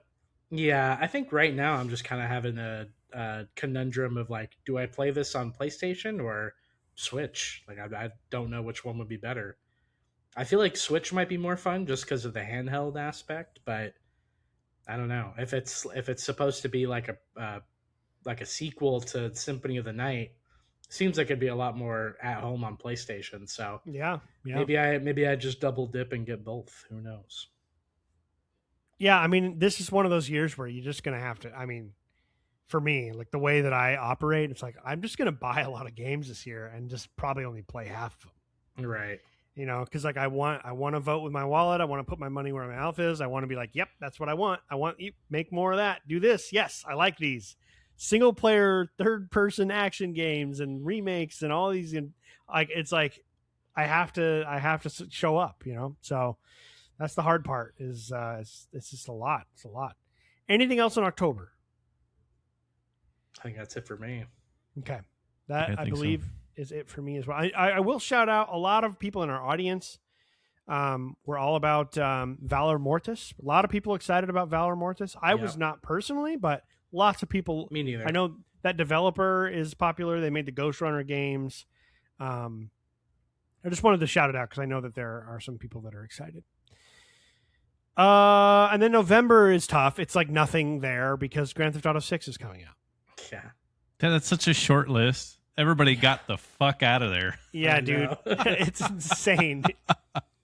Well, apparently they're saying that like they've already made like over $260 million just in pre-orders. Pre-orders, yeah. Wow, that's so crazy. I mean, the world is just going to shut down, man. Dude, can you imagine being Bungie or like one of these like really good developers and just seeing that, just being like, this game has sold more copies than Marathon, and it's not even out yet. Like, yeah, not just sold more copies, but I mean, $260 million at $80 a pop or $100. Some of them there's a $100 version.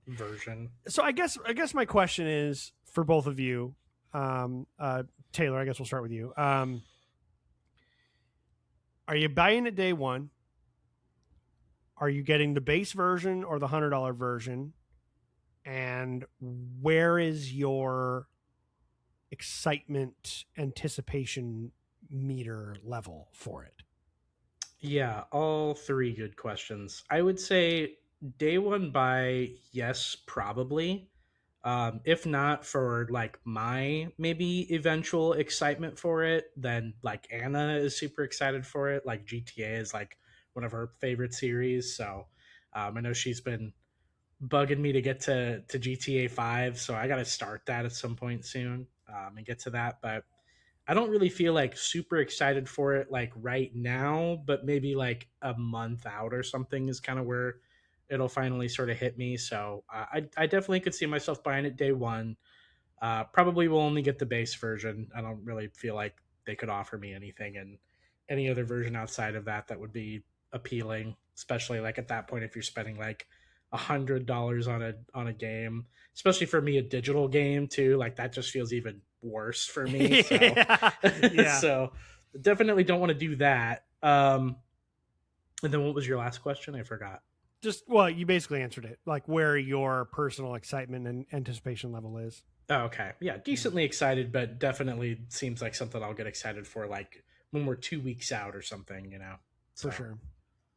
So Kyle, kind of same question. Are you going to buy it the day one? Are you going to buy the base version if you do? And where is your anticipation level sitting right now? It just really kind of depends, right? If the story seems amazing, then I'll probably eventually pick it up. It just, I've just never really been. I mean, I really got into San Andreas, but outside of that, I never really got into these type of games. And especially now, I'm even like more kind of turned off by it because it is one of those games that you can put so many freaking hours into. It just looks so massive and huge, and I don't want to mess with it, to be honest.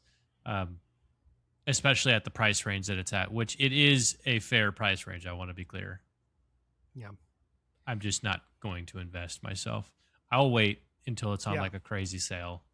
That'll probably everything be has come out 5 years from now or something, because they're not going to have to put it on sale for a long time. Yeah. But yeah, that's fine. But I totally get it. I totally get that. I feel like I'm not as excited as I would have thought. And some of that is just because I did start playing GTA 5. I got probably halfway through the story before I kind of took a break from it. I'm just like, I think to your point, Taylor, I think when we get closer and they start releasing the trailers and then it comes out and it inevitably gets all the 10s, because the thing there's like the part of me that like is into certain types of things is not really excited about this. Like I'm not really as into kind of the true crime, organized crime thrillers. Like I love that stuff in a movie or whatever. I love a good like heist movie or a good mob movie or whatever. I do gang films. Like I do like that stuff. I think it's all interesting, that the stories or the characters in a lot of those movies and stories are wonderful. It's just not like I was saying earlier, nerding out about like history or science fiction. It just doesn't necessarily go to the top of my list of like, oh, this is what I want. Like if I could have anything in a video game, it wouldn't be like a open world crime game in Miami. Right. But that in the modern era, that said though, the other part of me that is really into this industry and like loves talking about what's going on, and the objective part of me is like, I would say Rockstar North and like Naughty Dog are pretty much the two best game developers on the planet right now. And I don't think there's really even any arguing that at all. I think that those, based on what I've played from them, both Red Dead Redemption 2 and GTA 5 and the Last of Us games and the latest Uncharted game, like for what they do, they kind of make everyone else look bad. Yeah. Like they are the best of the best, and they make the best games. And I know that this game will be absolutely incredible, and it's going to get 10s, and it's going to deserve 10s.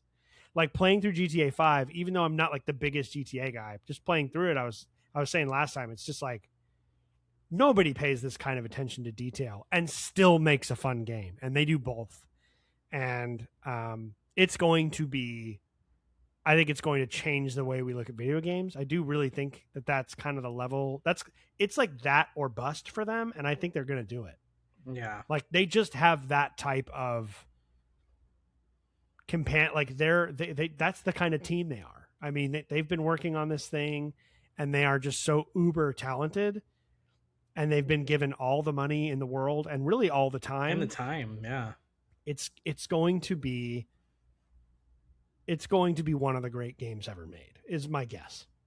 But I'm just not, like, personally, I'm so excited about all these other games coming up before. I'm not going to be done with all of those by the time this game comes out. No. Yeah. And so it's like, I'm just feeling like I'm kind of ready to put it off maybe until Christmas time or something like that. and maybe play it early next year. But I say that, but like, Kyle, we're going to be watching Thursday Night Football, Seattle Seahawks at Denver Broncos, and they're going to show an ad for it, and it's going to be cut in and edited in a way that's we're going to be like, holy shit, game, dude. And it's going to look awesome. And I don't know if I'll be able to resist getting in immediately because of just how good it will be, even though personally it's not really my cup of tea, if you will. Some things, I mean, that's my thing. It just doesn't matter if it's your cup of tea or not. It's like some things are just that good. You know? Yeah, like the story could be that great. Which, I mean, when is it not with Rockstar, right? I think it will be. Yeah, the story could be that great that it just doesn't matter the universe that it's in, right? Right. At that that's point, how I feel. You know, games can kind of transcend that. It's like you kind of get over but that's not really my vibe. Well, it doesn't matter because the story is so great. Right. Yeah, it's like someone being like, "Oh, like I don't really like the zombie genre, so I'm not going to play Last of Us." You're like, "Oh, okay, hold on." You know, you're just like, that person's just out of their depth about what they're talking about in that moment, and you don't blame them because if you look at it, it does look like another zombie movie or zombie game. Yeah. And I do feel it's like a similar level of thing. We're like, yeah, okay, it's an open world like crime game, but it's Rockstar North. Like, this is going to be like it's the one of the like 2 or 3 that's like the exception to the rule for that genre, you know? Yeah. And this might be, I mean, this will be, this is going to be the biggest release in like all of the history of entertainment. Yeah. You know, I mean, this thing is going to sell copies like we've never seen before. And at a higher price than we've seen before. At a higher price. And the price won't even slow it down at all. No. I don't think. Because if it's anything like 5, they kind of took it easy on us, to be honest. Yeah, they did. What were you saying, Taylor? Oh, I was just gonna say, and if it's anything like 5 too, it's gonna have legs and sell for like. Yeah, they'll have the online, and 5 years from now, it'll still be in the top 10. You know, every week. You know? Yeah, I mean, yeah, it's gonna be the greatest selling game of all time, I think. But when it's all said and done, after a few years, and yeah, it'll make billions of dollars, I think. Ultimately, like at the end, you know, when we're talking about this in 10 years, this game will have made billions. And apparently it may have cost a fucking $1 billion to make. That there is a estimate out there. It needs to. But they've already made $250 million in pre-orders. Yeah, that's crazy. That's crazy to think about. Too. Like when you see how much like other games struggle and then yeah, everybody wants to be GTA. Well, this is the great equalizer because the hardcore nerds like us will play it. The NBA 2K guys are going to play GTA. Ball and gun game guys are going to play it. Every part of the gaming world, like from a 40-year-old like father of 4 to the 15-year-old that's going to beg his mom and tell her it's a racing game. All of society will buy this game. And I think that's like the difference is like, it doesn't have like a corner of the, like these people will love this game. It's like literally everyone will play this. Like everyone, my brother, Rob, who doesn't play, he's going to buy a copy. Everyone's going to buy it. Everyone's going to buy it and play it. Your brothers, your dads, your grandkids, your nephews, your nieces, like fucking everyone you know. People who don't play games will buy this. People who don't own a Series X or PS5 will buy a Series X or PS5 to play this game. Like, that is just the level that we're talking about. And so that's why it sells like that. I mean, true, they're probably going to start buying the consoles with GTA in a package deal. Yeah, with Sony, for sure. I know PlayStation is going to do that. They're going to have a deal. Xbox couldn't make that happen, I guess, but that's a big L. Anything else you guys want to say about GTA before we move on? Is there anything else? There's nothing else. There's definitely a part of me too that wants to see some of that $1 billion budget. Like, how do they push the medium forward too? Like, what kind of advancements in technology and graphics are we going to see? Gameplay, maybe even. Like, there's a part of me with GTA 6 also that's like, where's this money going to? Like, it's like, I don't know. Just interested to see like how technology changes from here on out too, just with the sheer amount of capital just thrown at it. Yeah. I mean, Basically every time I've played a game from them, though, it has done that. Yeah. I mean, GTA 3 was at the time like, holy shit, I've never seen anything like this. GTA San Andreas was like, wow, all the life sim elements that they added and all like the way it worked with the food and the working out and like the story of it, all the time management, all that stuff was like San Andreas. The world itself was amazing. The story. GTA 4 was absolutely incredible. I mean, every single thing. And then GTA 5 and then Red Dead Redemption 1 and 2. Every time they drop a game, it's like, wow, everyone loved that. Did you guys know, by the way, I just found this out really recently about Red Dead Redemption 2. Did you hear that they put a first-person mode in it? Oh, yeah. Well, they did that with GTA 5, too. That is sick. I don't know. I just thought that was really cool. I saw somebody playing it recently, and I was like, oh my God, this is like, that's really cool. Yeah, it is interesting. I love that game. I've only played it. It was too long. That was my only issue with massive. RDR2 is it was just too long. Other than that, it's really fucking good. Anything else? I mean, is Ocarina of Time, are they just gonna like shadow drop? Because if you wait, you're not waiting until November, December, right? So realistically, you've delayed. I don't know, man. They could. That's one of the few games I think that they can drop right by GTA and really not have it like that's too much. That's probably one of the only games that you could ever even consider. Honestly, somewhere near there, I could see them releasing it also in October. Mm-hmm.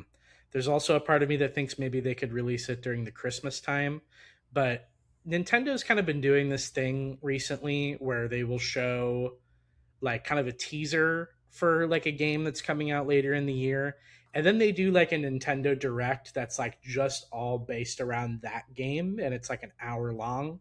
So any day now we should be getting some kind of announcement that's like Ocarina of Time remake Direct, and it'll be 45 minutes long, and they'll show you kind of the ins and outs and like maybe what's changed or how it looks, and then they'll drop the release date, and then people will just like swarm on it. Like, mm-hmm. And the crazy thing is it's going to sell even more Switch 2 consoles. Like, I know like a handful of people already who don't have Switch 2s that are like if this is a Switch 2 exclusive, which I think it is, they're like, I'm buying a Switch 2 for this game.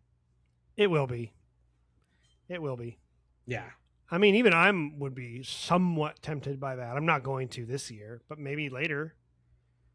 You know, yeah. I mean, I grew up with that game. That's one of my favorite games from my childhood. So they know what they're doing. Are there any games that don't have release dates that anyone's looking forward to before we wrap it up? Oh, that's a good question. Yeah, I tried to go through it. I was just kind of looking through some of these. The Kenna game that we saw looked really good, but I really want to play the first one. But I kind of want a release date on that to know, okay, it's like, is that something I can fit in or not? Yeah, I'd be excited for that one too, actually. The DLC for Total War Warhammer 3, very, very excited for that. That's probably going to get me back into the game. What are they adding in that one? I haven't seen that. It's basically like it's like the end times, pretty much. Total War DLC. Okay. It's like, I should say next. Oh, that's right. I totally forgot about that. Lords of the End Times. Major DLC introduces undead legions as a playable race and brings the legendary necromancer Nagash to the game alongside new units and overhauled endgame scenarios like the Vermintide and Chaos Invasions. So it's bringing the end times stuff to Total War, and so a bunch of new campaigns. Their next game. Okay. Yep. That's cool. I like and that. It's supposed to come out this summer, but I don't know that we have a release date yet. But it's update 9.0 is what it is too. So it's like, I forgot about probably going to be one of the big kind of maybe not final release dates or releases for it, but it's probably the last like huge overhaul of the game with a huge like addition of lords and characters and campaign, all that stuff. So yeah, it's gonna be pretty big. Going to be pretty awesome. And I have not played Total War Warhammer hardly at all lately. I haven't played hardly any Total War at all this year. So that will probably bring me back in. And that's apparently going to be this summer. So good definitely going to spend some time with that. Path of Exile 2 coming to consoles. Yeah, I played a little bit of it too. One of the few times where I was like, I will buy this in early access. It's very good. Yeah. Well, keep looking through the list. I'm going to end us with our write-in, which was just kind of a little bit of everything from Lord of the Cream. So he just wrote in kind of talking about what he's playing this year, what he's looking forward to. So Cream and Lord says, if we're including old games, Metal Gear Solid 2 would have to be my favorite game of the year so far. That game is just as much of a masterpiece as the first one, I think. It's insane how relevant some of the themes have become today and how ahead of its time it was. The remake of the original Resident Evil would be a very close second. For new games, First Light and Resident Evil Requiem were battling it out for the top spot, and I would have to give that to 007. But a new challenger has appeared. Does DLC count? Yes, it would. I think so. I'm going to say why not? Because Doom the Dark Ages Revelations is a 10 out of 10. The addition of the spear mechanics and the insane difficulty spike has it almost reaching the heights of Eternal's gameplay loop. It's made me love the Dark Ages so much more than I already did. It moved it up a spot in his ranking. He would now rank the series Eternal first, Dark Ages second, and 2016 third. Shout out to Marathon 2, the only extraction shooter I have ever actually liked. Yeah, same. It's a good group of games there.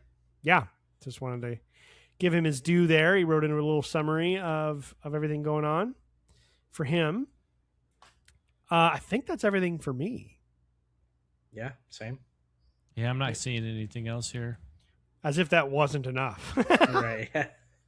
What is it, like 9-10 games or something like that we're somewhat interested in? And there's a bunch of stuff in my back. I really want to play Chronos this scary season because I kind of missed it and I didn't end up playing through it. And it just looks awesome. I kind of want to play that with some as in Taylor, if you're playing it at the same time, I would love to do like an experience point on that game. Something like that. Like maybe Kyle, maybe we can do a Dead Space with that one if you want to. We can play that one like during football season after the football games are over or whatever on Sunday night or Saturday night or whatever before the games. Something like that. It'd be fun to play through that game. Just something like that. I want to get some scary games in. I really still want to play Signalis, Taylor. I know that's one that's high on my list of scary games that I want to play. So coming this fall, I want to get some of those in if I have time, but we'll see. Okay. Well, that's our State of the Union for 2026. More to come. This year is just chock full in the second half. We are going to have some very busy podcasting times because there's going to be so many games we're going to want to talk about going forward. We'll do some experience points on some of these if there's a game that all three of us play around the same time.